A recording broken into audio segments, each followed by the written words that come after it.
Welcome back to this episode of Great Grace and Growth. I'm your host, Laura Navaquin, and today's episode is extra special because it's in honor of celebrating my daughter's second birthday. I can't believe she's already 2 years old. And although she does act like she's 10 or even, going on 12 years old, because she has a strong personality and is one of the things I absolutely adore about her. But let's dive in by speaking about a topic that's incredibly important to me, and that is inspiring the next generation and empowering our children to dream big. So, as a mother and an entrepreneur, it's vital to me to raise children who are confident and ambitious and outgoing and resilient. And today I'll be sharing with you some stories and insights and actionable tips on how we can encourage our children, like my son who's 7 and my daughter who's 2, and eventually our youngest one who is only 2 months old now, to reach for the stars. So let's get started. First off, let's talk about why it's crucial to empower our children. So we live in a world which is full of opportunities. Let me actually back up a little bit. A country which I am so thankful to live in and that provides so many opportunities, but it also presents itself with challenges, especially for the younger generation who is now growing up with social media. And that's something that I didn't even have to worry about growing up in the 90s, that presents itself with its own challenges that are in addition to just normal childhood and growing up in teen years and whatnot. So, empowering our children means giving them the confidence and the skills and the mindset to overcome these challenges and seize opportunities as they arise. And it's about teaching them to believe in themselves, be resilient, and to pursue passions without fear. And although I'm always trying to be conscious to work on all of these things on myself and with our children, especially my 7-year-old because he's our oldest. But one that I hold really close to heart as well is pursuing passions without fear. And the reason being that I, for so long, and even still to this day, maybe not as much as prior to, but still to this day, have always been so conscious and in considering or thinking about what someone else is going to think or what will they think or say. And I don't want my children to grow up with worrying about or holding themselves back from pursuing something that they're passionate about or want or believe in because they're so worried about what someone else is going to think and say or whatever it may be. All right. Also, empowering our children starts at home. And by that, I mean, that's why I try to emulate and be the role model and take in some of these things as well so that they have us to look up for. Because really, the reality of it is our children, any child really, is looking up to their parents and they're emulating what it is that their parents are doing. And with that, it's a constant reminder to myself. I'll speak for myself, not for my husband, but it's a constant reminder for us, but especially to myself, to ensure that I am practicing some of these same habits and some of these skill sets as well to be demonstrating this to our children. Also, I want to be sure to demonstrate to my son or to my children that balancing my career with family life and showing them that it's possible to have both. So, a career that we love or hobbies that we're passionate about, and also a family life. All right, let me share a story with you. So, when I started my business, I struggled, or not just started business, because we had businesses already for the past over the past decade. We've had a few different businesses that we've been working on the side alongside our full-time jobs, our careers. But when I decided to go into full-time entrepreneurship in 2023, leave behind the career that I had worked my entire life ultimately to have, to go get into good colleges and graduate, to get a job at a certain company or certain companies and move up the corporate ladder and getting these titles and salary increases and whatnot. So now I was making a move in the leap away from that. I did face doubts as well. And the worry, one of the biggest worry, some of them were, one, to ensure that I'm able to replace that income that I was leaving behind, because it was a very comfortable income that I was leaving behind. So ensuring that I was going to be dedicated and consistent enough so that I can build and scale what it is that we already had in place so that I can replace that income. And that's the monetary part of it because we have certain lifestyle and whatnot, but also worried about what other people were going to think. And for that reason, aside from sharing this news with my husband, who actually not even saying sharing with him because this is a conversation we have, and he's actually one that encouraged me to just leave behind um, my career and focus on building these our other businesses and our real estate portfolio. So aside from him, I didn't share this news with almost anyone, family, friends, social media. I did not share this news with anybody because I was concerned about what other people were going to think, which really I should not have been because it's no one else's business. It's not affecting them, but still being concerned about that. And also, with that, and the reason why I share that story is because I don't want my children to grow up, and that is just like one particular scenario, but overall, I want my children to grow up being so concerned about what other people may think, what they may say, that it holds them back. So in that case, it wasn't holding me back. I was still pursuing this and going down this road of full-time entrepreneurship. But overall, don't want there have been instances in my life where perhaps I didn't go down that path or pursue something or didn't pursue something wholeheartedly because I was worried about what others were going to think and say. And with that, don't want my children to grow up being so concerned or worried about what other people are going to think that it holds them back from pursuing their passions, their goals, and their dreams. And also, let me share with you. So, with business and work, I also try to incorporate our children in what it is that we're doing. So, spending time with us when we are working. Uh, so, I work from home most often. My husband works from home. I work from home most often when I'm not traveling, whatever it may be. But encouraging our children, and not even encouraging, we don't have to really tell them. They actually ask us. They want to come up to the office and hang out. And provided that I'm not doing recordings like this one or on conference calls or phone calls, I allow them to come up, and we have a stash of toys over here. My 2-year-old will play with. My son will come and do his homework or his studies in the room, or just kind of play with his siblings in here, so that they're interacting with us and playing with us and seeing what it is that we're doing. It'll initiate questions from him as far as what things are, how does it work, whatever it may be, and he has a genuine interest in what it is that we're building and doing. Also, another way that we get our children involved is being that we are real estate investors. We are out relatively regularly looking for new properties, and all the markets that we invest in are not local. But when we are looking to some of those areas, we'll go out and see these properties in person, and we take them out to view these properties. And it's so interesting and it's funny. I find it interesting now that how even my son is growing and evolving within this experience from when he was, 4 years old. And now being 7 years old, he knows what to go look for within a property. And he's looking at certain, you know, features within a property and giving us his feedback on it as well. And we'll go do a walkthrough, and if it's going to be a short-term rent, or not just a short-term, but a rental, and we'll give his opinion on where furniture can go and what we can do with the property. But I love seeing him grow with that as well, and that he genuinely loves it. And now, yes, even our now 2-year-old will run into a property and is like having fun doing her thing as well. Okay, so before I digress too much, but also just getting them involved is my point.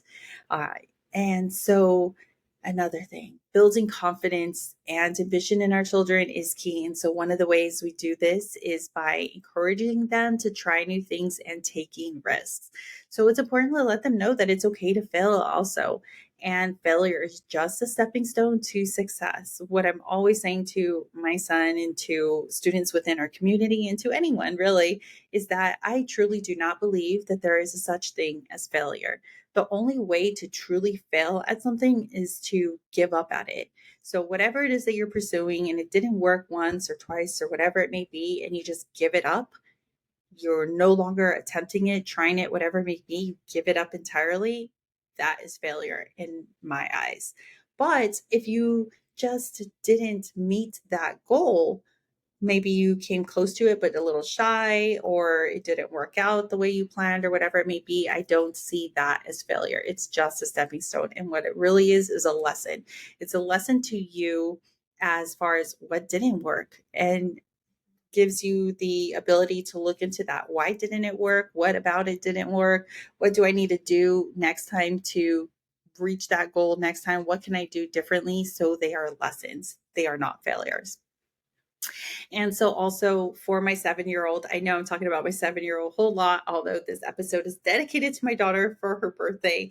But my 7-year-old is the one who we are engaging a lot of these things with on a lot more frequent basis due to him being 7 years old or older. But again, before I digress, my 7-year-old, this means encouraging him to explore new hobbies and interests, and also praising his efforts rather than just his successes. So, of course, we are happy and proud of him when he succeeds, but also praising the fact that he goes out and tries something new. This can be something as simple as trying a new food that he doesn't necessarily want to try because of it looks a certain way or whatever it may be, but encouraging him to try it. And we still talk about it to this day because for the longest time, he didn't necessarily want to try sushi.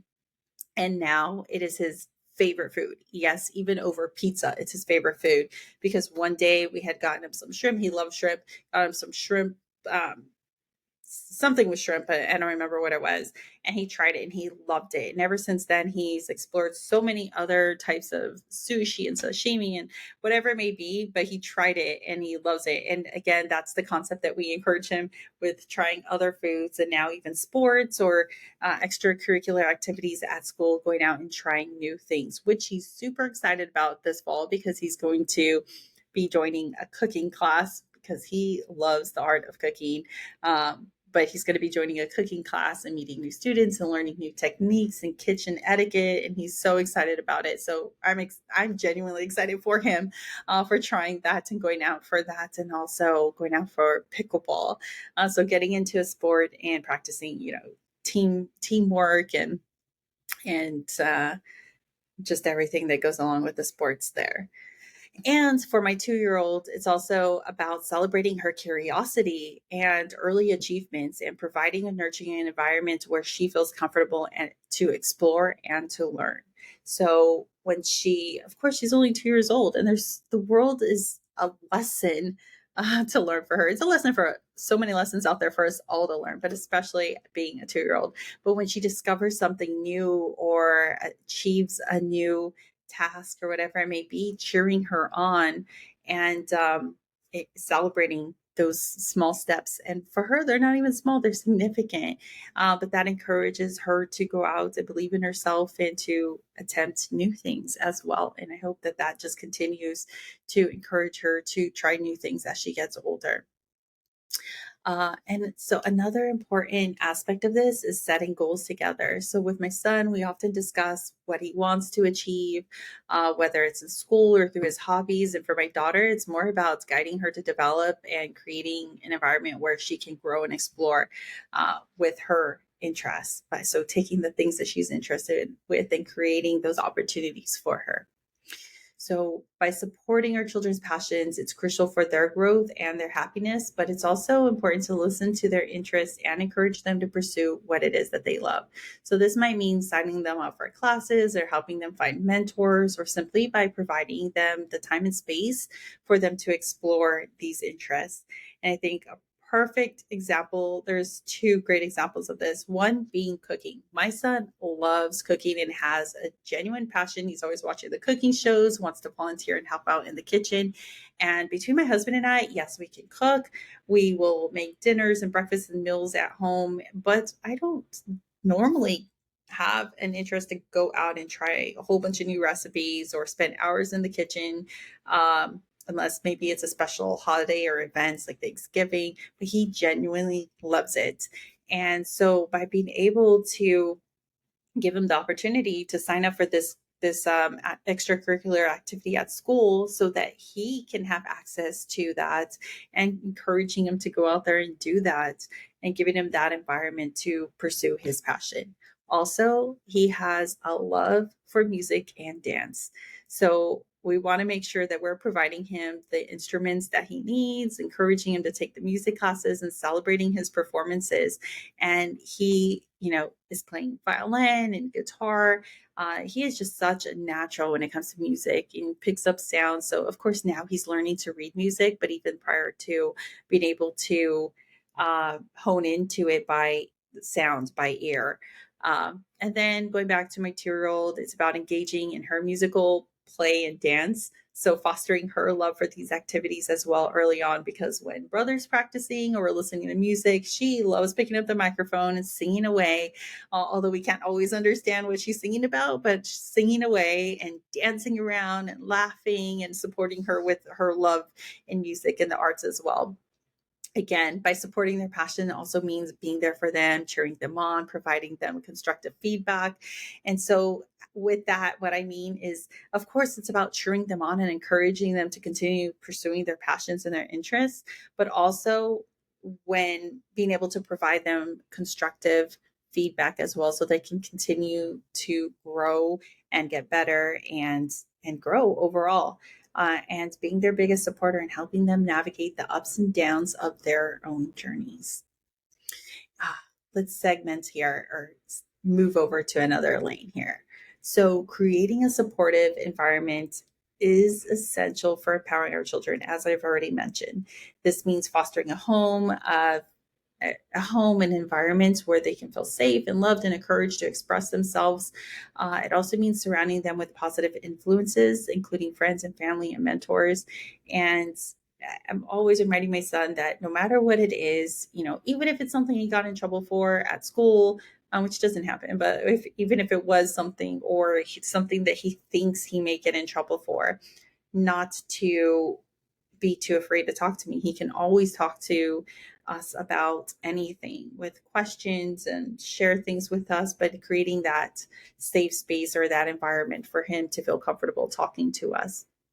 This also creates a sense of belonging and confidence and knowing that they have a strong support system behind them.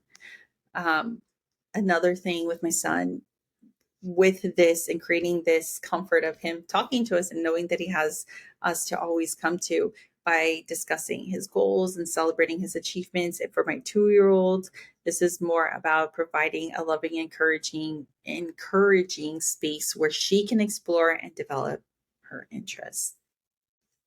All right. So let's wrap up with some of the practical tips that you can implement to empower your children. One is encourage curiosity. So foster a love for learning by encouraging them to ask questions and explore new things. To promote independence, give them the opportunities to make decisions and solve problems on their own. We're constantly pushing our children, so we don't want to always be there to just give them the answer, although we know, but pushing them to look for answers, think outside the box, research things, not just take someone's word for it of that's how it is, but go out and do the research as well. 3, celebrating efforts. So focusing on their hard work and dedication rather than just the outcome. So yes, we want to encourage them to go out for the win and to succeed and reach for the stars and everything. And that is what we do. And by doing that, of course, they're not always going to get there on the first attempt, and sometimes even on the second, third, or fifth, or 10th attempt. But by taking a step back and also viewing their efforts to getting there, providing positive criticism and feedback when we can, and celebrating those small wins along the way, or the steps that they've taken to pursuing those goals, and celebrating those as well. So it's not just about the actual wins, but the steps on getting there, as long as they're making strides forward continuously and having learning lessons away from that. Number 4, being a role model. So, of course, as parents, we are role models to our children in anything we do, the good habits, the not so good habits, but being conscious of that, that our children are always looking up to us and trying to emulate us. They look up to us, they love us, and they are emulating the things that we are doing, the way we move, the way we speak, the things that we do and say. So keeping a conscious mind that we are demonstrating this for them. So being conscious to demonstrate and practice confidence and resilience and positive attitudes towards our own lives as well. Number 5 is creating opportunities. So being conscious and open to providing them with experiences that challenge them and help them grow. So part of it is about ensuring that they have the opportunities to do these things, but also challenge them a little further, so that they continue to grow. It's the same challenges that we need as adults as well, but being able to foster that and provide that for our children as well. Right. So, to all the parents and caregivers out there, remember that empowering our children is one of the greatest gifts that we can give them. It's something that I am so thankful to my own parents for empowering me and pushing me, encouraging me to go after my dreams, to step outside my comfort zone, and to pursue my goals and passions as well. And that's something that I want to instill and be able to provide for my children as well. So, by being able to foster confidence and ambition and supportive environments, we can help them reach their fullest potential, as well, and pursue their dreams fearlessly. So, thank you for joining me on this special episode of Grit, Grace, and Growth. I hope that these insights and tips inspire you to take action and empower your young people in your life as well. And if you enjoyed this episode, please subscribe, leave a review, and share it with anyone else that you think may benefit or just enjoy the listen. Thank you for tuning in. If you have any questions or topics that you would like to mention to me or for would like me to cover, please feel free to reach out on social media or through our website at lauranavaquin.com, and join us next time for another inspiring episode. Until then, keep striving for growth, embracing grace, and demonstrating grit in all that you do. See you next time.